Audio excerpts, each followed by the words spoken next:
여러분 안녕하십니까? NBS 투데이입니다. 농민들의 경제적 어려움을 해소하기 위한 농업정책자금의 부당 수령이 심각하다는 지적이 나왔습니다. 최근 5년간 확인된 부당 수령 규모는 1,400억 원대에 달하는 것으로 나타났는데요.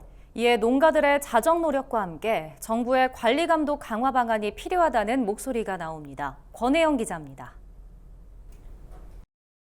농민들의 경제적 어려움을 해소하기 위해 지급하는 농업정책자금의 부당 수령 문제가 심각한 것으로 나타났습니다.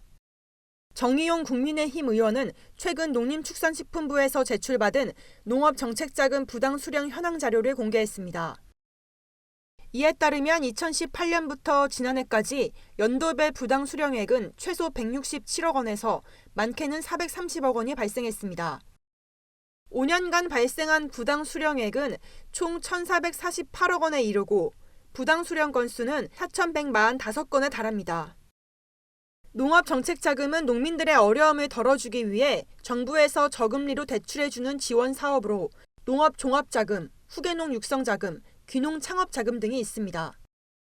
그런데 이 농업정책자금을 악용하는 사례가 지속적으로 발생해 정작 정책자금이 필요한 농민이 못 받는 경우가 생긴다는 지적이 나옵니다. 부당 수령 유형을 살펴보면 정책자금 지원 대상이 아닌 사람에게 대출 지원을 하는 등 대출 기간의 규정 위반이 1,430건으로 가장 많았습니다. 그 다음으로 사업자가 정책자금을 부당하게 사용한 경우, 사업자가 사업을 포기하거나 사망한 경우가 뒤를 이었습니다. 지역별 부당 수령액은 최근 5년간 경기도가 288억 원으로 가장 많았고 전남도 179억 원, 경남도 177억 원 순으로 조사됐습니다. 이 같은 문제를 개선하기 위해선 먼저 농가들의 자정 노력이 필요하다는 목소리가 나옵니다. 정책 사업 목적이 아닌 곳에 자금을 부당 사용하거나 영농을 포기하고도 정책 자금을 사용하는 일이 없도록 해야 한다는 겁니다. 농업정책자금을 눈먼 돈으로 생각해 부동산 재테크에 쓰는 등의 행태도 근절돼야 합니다. 전문가들은 농업정책자금이 필요한 곳에 사용될 수 있도록 정부가 관리 감독을 철저히 해야 한다고도 지적했습니다.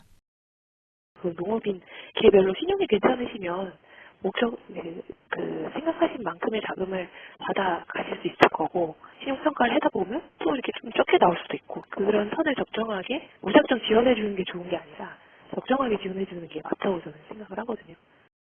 허술한 관리를 노린 농업정책자금의 부당 수령이 지속돼 선량한 농가들이 피해를 보고 있다는 목소리가 높아지고 있습니다.